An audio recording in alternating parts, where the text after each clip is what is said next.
오늘 누가복음 17번째 시간입니다. 제목이 면제받은 빚인데요.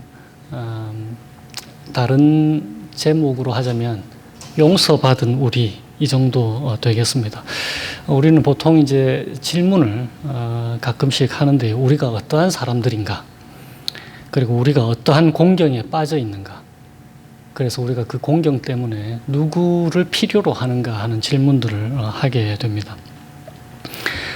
덴젤 워싱턴 주연의 영화 The Equalizer를 혹시 보신 분이 계신지 모르겠는데요.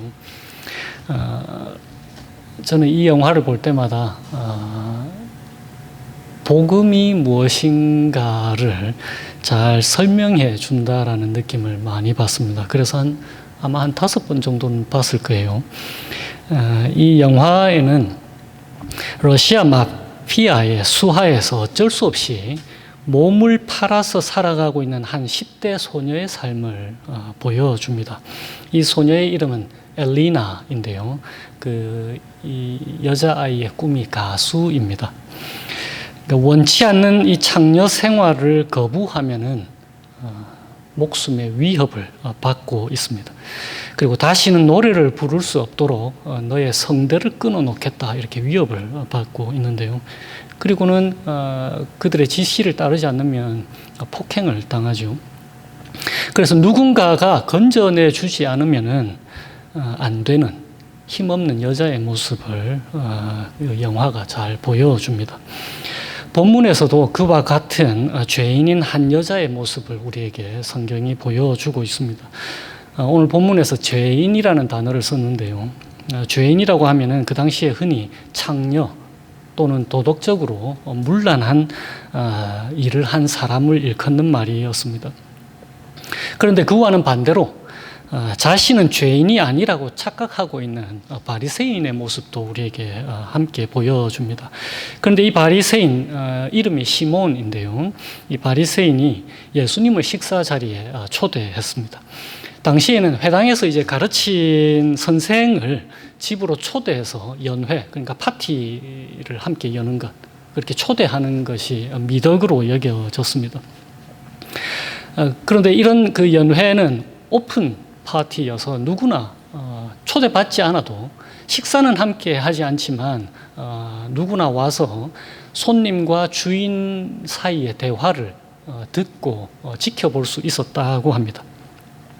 그래서 이 여인도 예수님이 바리새인의 집에 초대받았다는 것을 알고는 예수님을 보기 위해서 그 집에 들어옵니다. 그런데 오늘 본문이 묘사하는 여인의 행동은 사실 머릿속에 그려보기가 쉽지가 않습니다. 눈물로 발을 적시고 그리고 향유를 붓는 모습, 그런 모습 말입니다. 요즘 같은 지금 식탁에 앉아있는 여러분들을 생각하면은 그게 모습이 상상이 안 가잖아요. 왜냐하면 그렇게 하려면은 의자, 식탁 밑으로 기어 들어가야 되니까요. 잠시 화면을 한번 켜줘 보시겠습니까?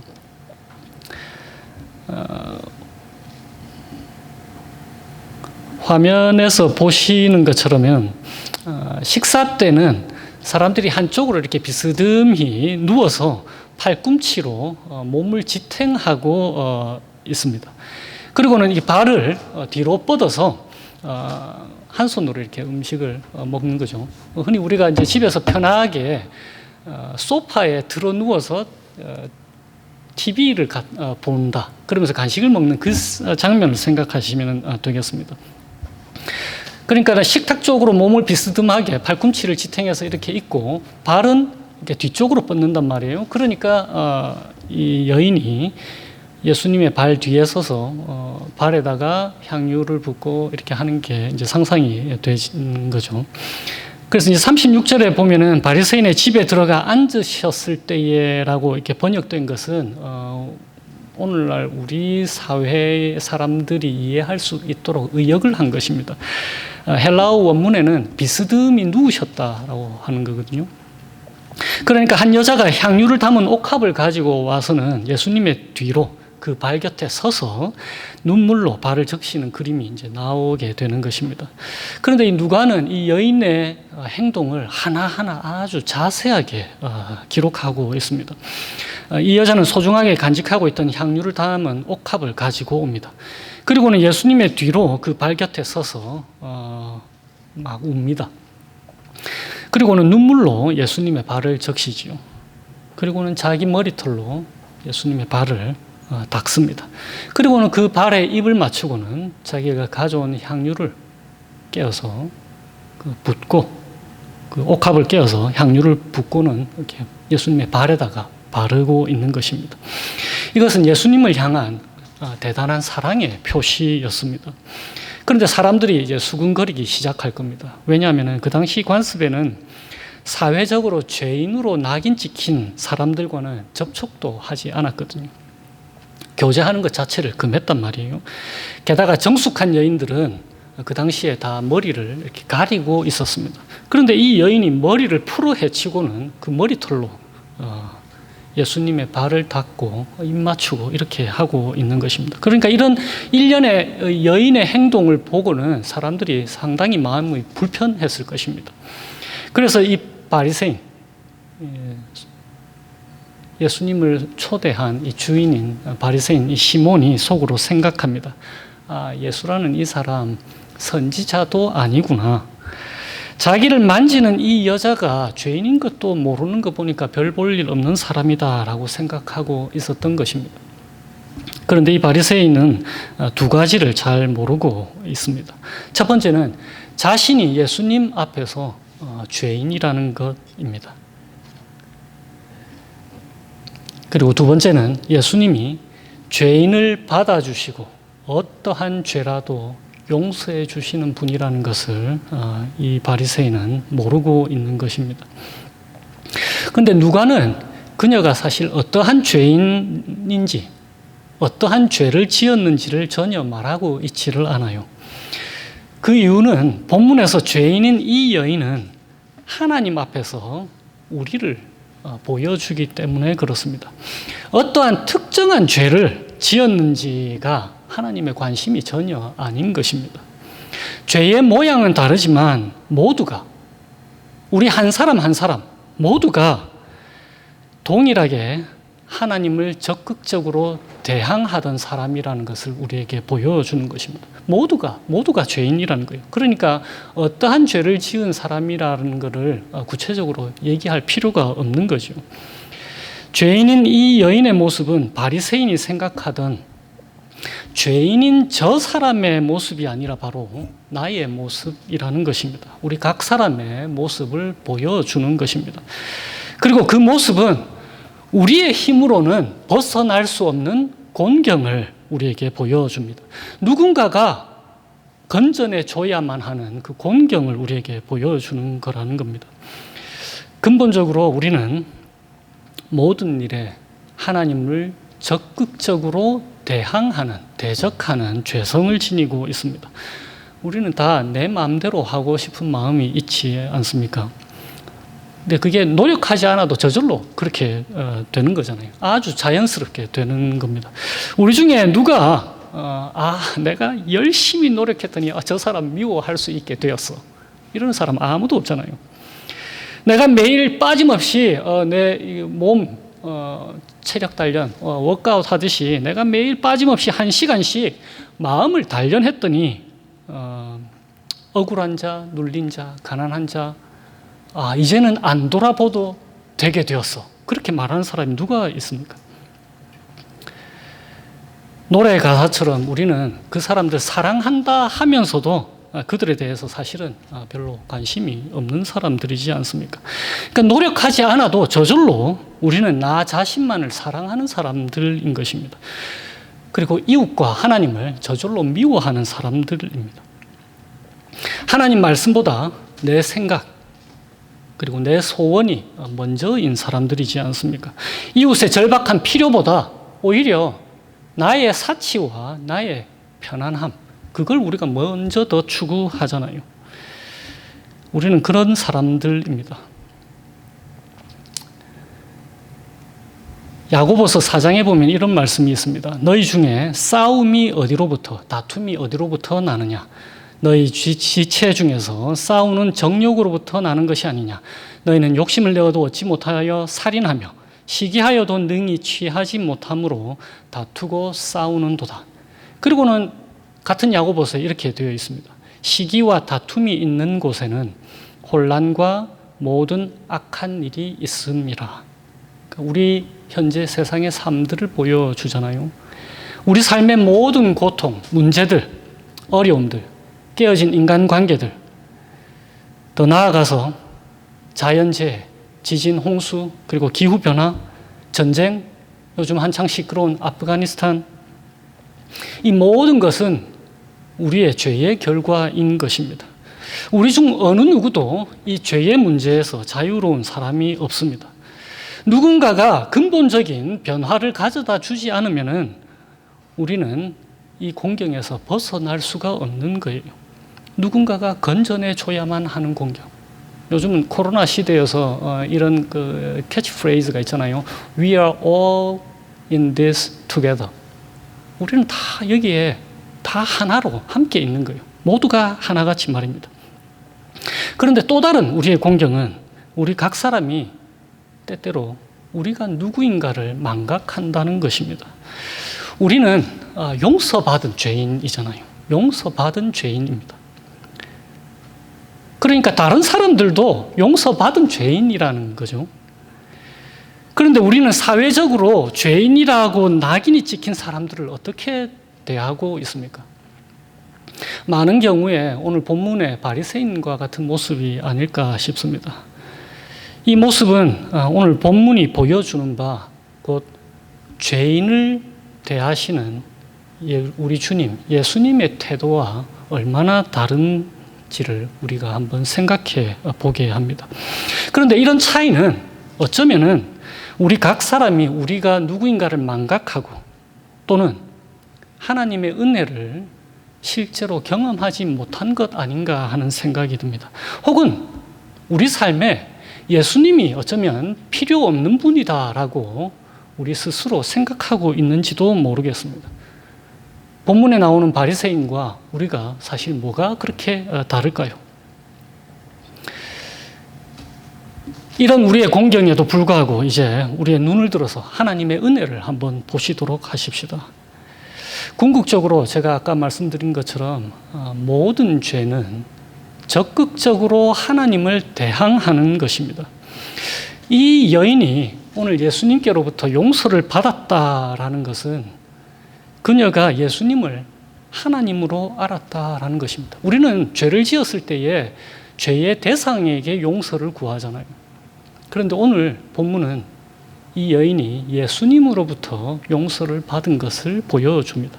그러니까 그 말은 궁극적으로 이 여인이 예수님이 용서해 주시는 하나님이시다라는 것입니다. 왜냐하면 모든 죄가 하나님을 적극적으로 대항하는 것이니까 그렇습니다. 예수님께서는 이 여인의 행동이 무엇 때문인지를 바리새인 이 시몬에게 들려주십니다. 돈을 구워주는 사람, 다시 말하면 사채업자에게 빚진 자가 둘이 있는데 한 사람은 500데나리온, 그러니까 데나리온 하면은 하루의 일당을 말하는 거거든요. 그러니까 500일의 일당, 지금으로 말하면 대략 2년간의 임금이 될 것입니다.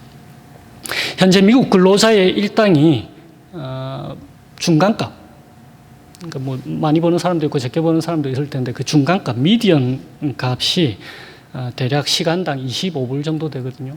그걸 이제 환산을 하면은 하루에 일당이 한 200불 정도 나옵니다. 8시간 일한다고 했을 때에. 그러니까 500데나리온은 지금으로 환산하면 한 10만 불 정도 됩니다. 우리 한국 돈으로 하면은 1억 1천만 원에서 1억 2천만 원 정도, 그 정도 이제 돈인데, 지금 우리는 생각하기를 뭐 대출 받아서 갚지 이런 생각을 혹시 하실지 모르겠는데 이제 그 당시를 생각해 보세요. 그 당시에는 저희들이 이제 누가복음을 계속 해오면서 가난한 사람들이 아주 많았다라고 했잖아요.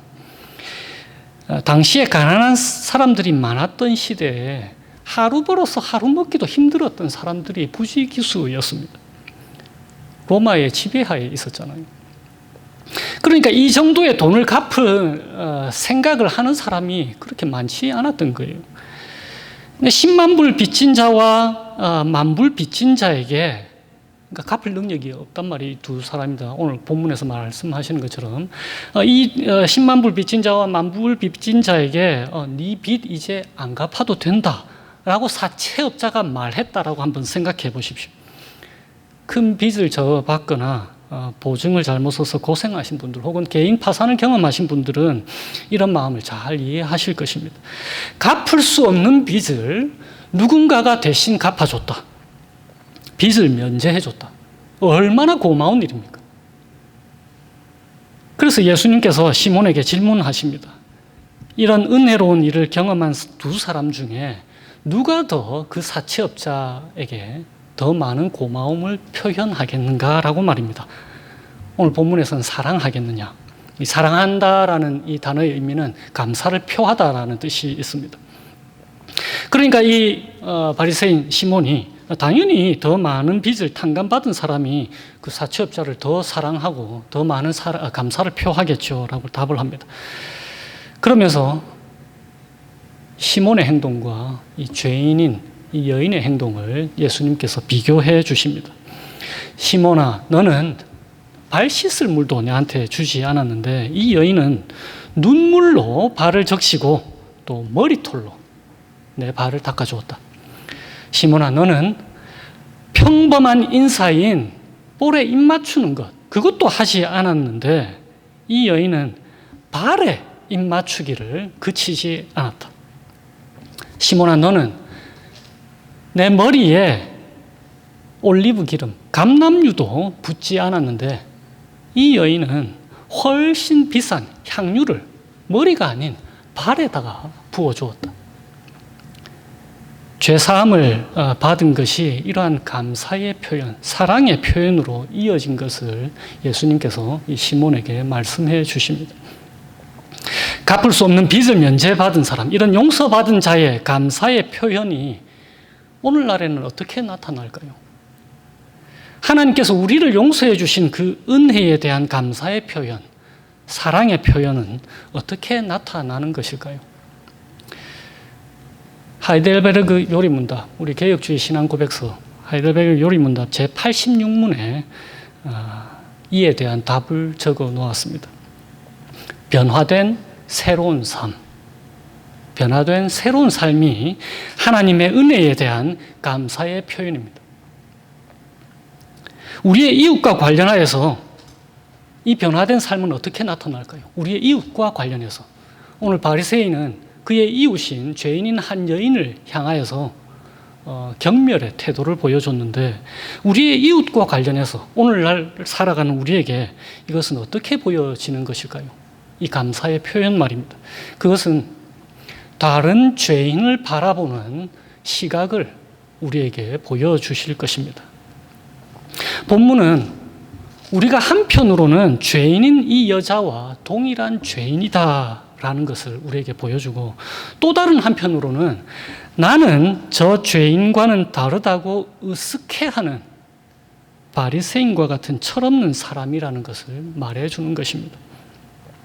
그러므로써 우리로 하여금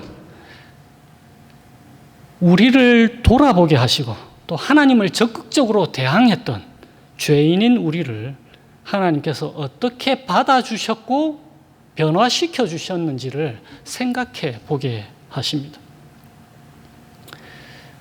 500데나리온이나 50데나리온 이 두 가지 빚을 진 사람은 우리가 하나님께 지은 죄의 크기를 말하는 것이 아닙니다. 우리는 다 한없는 죄를 지은 사람들이지 않습니까?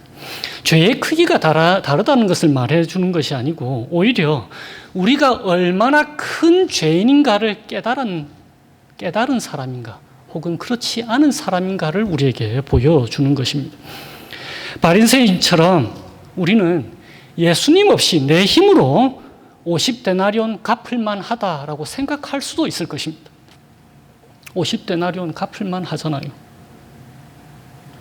바리새인처럼 예수님 없이 내 힘으로 죄인의 곤경을 벗어나 볼만 하겠다라고 하는 생각을 갖고 있는가? 아니면은 예수님이 건져주시지 않으면 도저히 우리가 처한 공경에서 벗어나지 못하는구나라고 고백하는 사람인가 하는 것을 우리에게 보여주는 것입니다.